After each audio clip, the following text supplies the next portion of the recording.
Today we are going to be looking at a French knife that I had wanted to review for a long time.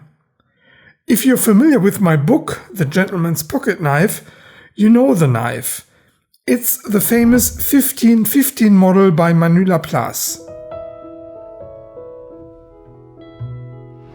This is the 1515 model I presented in my book. It's equipped with curly birch handle scales and a mirror-polished blade. But I don't want to revisit the one from the book. Instead, I selected this 1515 knife with beautiful maple burl handle scales. And as you will see later, Manu Laplace even added a touch of German culture. Manu Laplace stems from a famous French knife maker family. His great-grandfather was Gaspard Cogniet, the creator of the world-famous Duk-Duk knife. Manu was raised by his grandfather and grew up in the middle of the workshop. Before he became a knife maker, though, he joined the French Navy as a mechanic.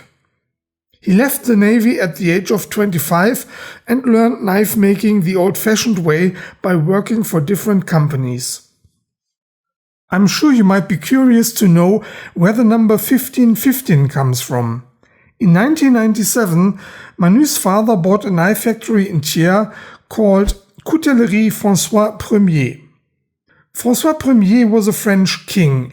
In the English-speaking world, he is known as Francis I of France.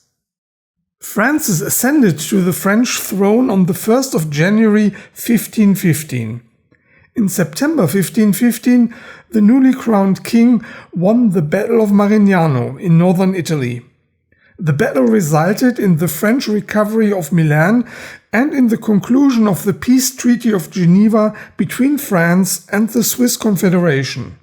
So there you have it. The year 1515 is an important date in French history, and it inspired the name of Manu's famous knife. The design of the 1515 is of timeless elegance. Over the past 2 decades, Manu Laplace has come up with endless creative variations in terms of handle materials and blade steels, but the overall design has never changed. Before we look at some more details, let's get the specs out of the way. The total length is 20 centimeters. The blade measures 8.3 centimeters. The blade thickness is 3 millimeters.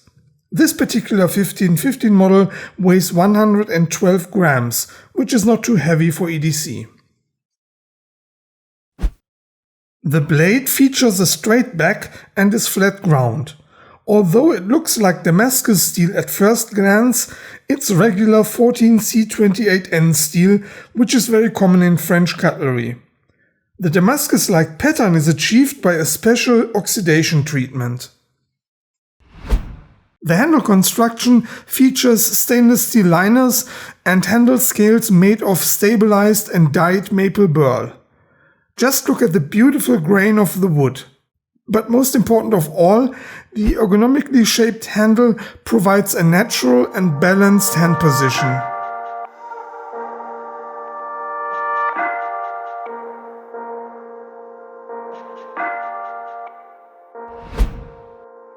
All 1515 knives come with a liner lock.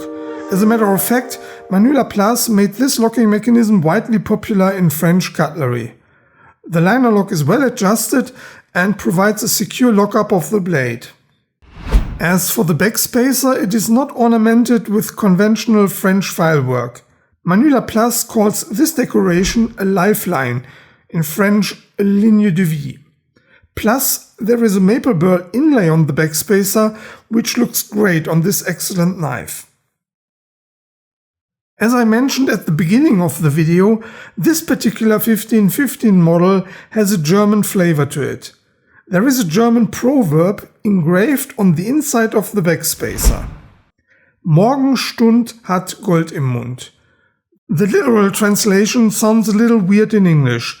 Morning hours have gold in the mouth. The equivalent proverb in English is, the early bird catches the worm.